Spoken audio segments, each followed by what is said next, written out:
video, we are going to make Snickerdoodle cookies, which are amazing if you've ever had them. I make them a lot around the holidays, of course, but they're also a family favorite, so I make them quite a bit. I actually had a customer order them last week.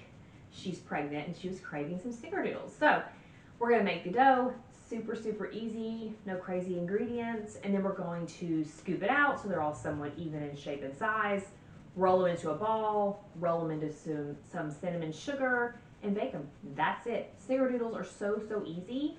And then I'm even gonna tell you how you can freeze the dough that you haven't baked yet if you didn't wanna bake them all at once. So follow along with me and I hope you enjoy. Okay, so I'm going to start with my unsalted butter, and I have 4 sticks of softened unsalted butter. You can technically put it in the microwave on defrost for a few seconds and keep rotating it, but sometimes you end up with the middle of your butter, like the middle of the stick of butter, being too melted, and that makes your cookie dough a little too soft, which means you have to refrigerate it before you can scoop it. So as you can tell, sometimes it's just not worth doing that. So I would suggest leaving it on the counter, like put it on the counter that morning if you're going to be making the dough that afternoon. You can even set it out the night before at room temperature on your countertop, and it'll be soft enough for when you go to use it.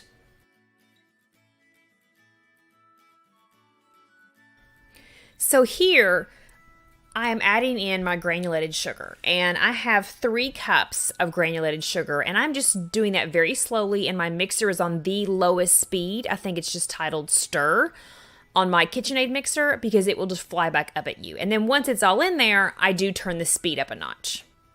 Now, once I've turned that speed up, I'm going to let it mix for about 3 to 4 minutes, and it's on like medium-low, depending on the mixer you have, what that's titled. I think mine's level 2 or 3. And once you let that run for a couple of minutes, then you're going to add in the eggs. And you're going to do about 1 at a time. If 2 slip in at the same time, it's not the end of the world. I actually think here slowly in a minute, I dump in 2 eggs at once. But you're going to want a total of 4 eggs, and you want the entire egg. But I am mixing it on stir setting again on the lowest setting, just to incorporate all the egg whites and egg yolks before adding any other ingredients.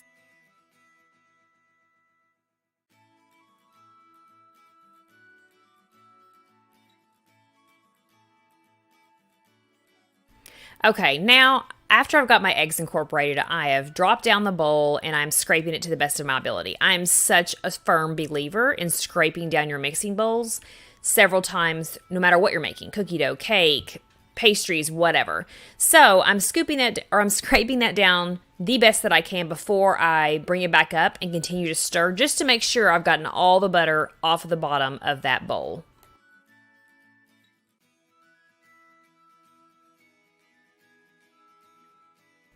Okay, now I'm going to add all of my dry ingredients, and that is 5.5 cups of all-purpose flour, 4 teaspoons of baking powder, and 1 teaspoon of salt.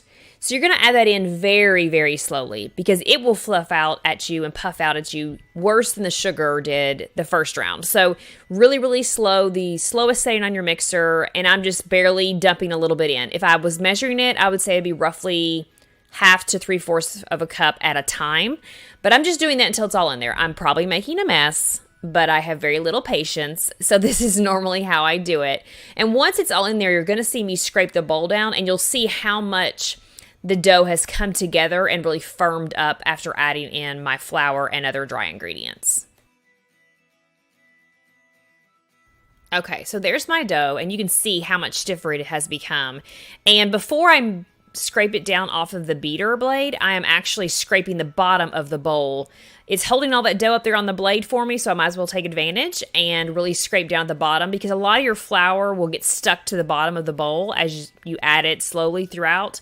And so I really like to scrape that down and then scrape it off the blade, and then I slowly turn it on again. Still the very lowest setting because you don't want to overmix, just to get that flour that I have scraped off the bottom of the bowl back into my cookie dough. Okay, so now I have my cookie dough ready. So I have a cookie sheet, jelly roll pan, whatever you want to call it, and I've got it lined with parchment paper, and I actually purchased the parchment sheets that come pre-cut. It is such a lifesaver if you are a baker.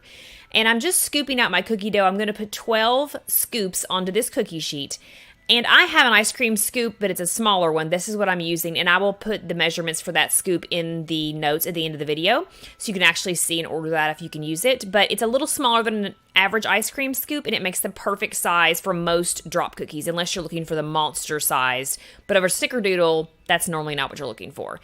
But this dough is fairly soft but firm enough to hold shape, so I'm just going to scoop that out, and then I'm going to go back and I'm going to roll it in my hands to create more of a ball shape, a little bit more perfect in shape, before I roll it into the cinnamon sugar mixture that I've made.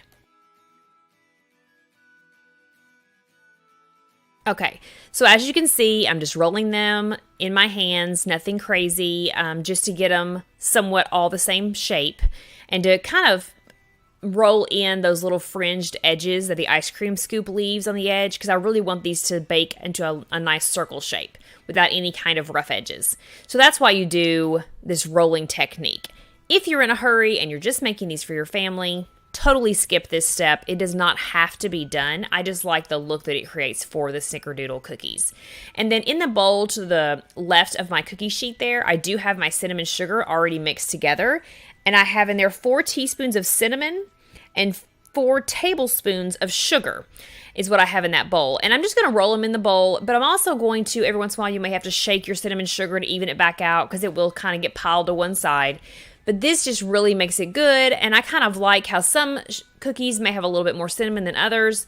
That gives it that homemade look that you want, so you know it wasn't made in a factory. But these are so, so good, and as you can see, well, I think you might be able to see, as I go through these cookies and I'm rolling them, I have to touch some of the last ones a little bit more because the dough just gets that soft in your hands from all the butter. So it's best to work quickly when you're doing this.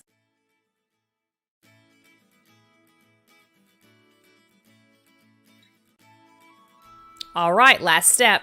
So here you see me rolling that gently in the powdered sugar. You don't want to smush it, but you do want to cover all sides. Even the bottom, you want to cover all of it because as it spreads, when it bakes, you're not sure what edges are going to be exposed, and you want to make sure the entire surface area of that ball of cookie dough is completely covered in the powdered sugar. And then just pop it back down on the tray like in the picture you see here.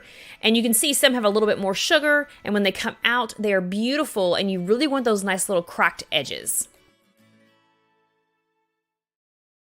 Okay, so I hope you enjoyed the video. I hope that this is a recipe you can go time and time again to make with your family, especially around the holidays or any time of year that you crave that cinnamon butter goodness. It's a really easy recipe, like I said before. And if you're interested in more recipes like this or more tutorials like this, please check out my other YouTube videos. There's a lot of cake decorating videos, but there are some baking videos.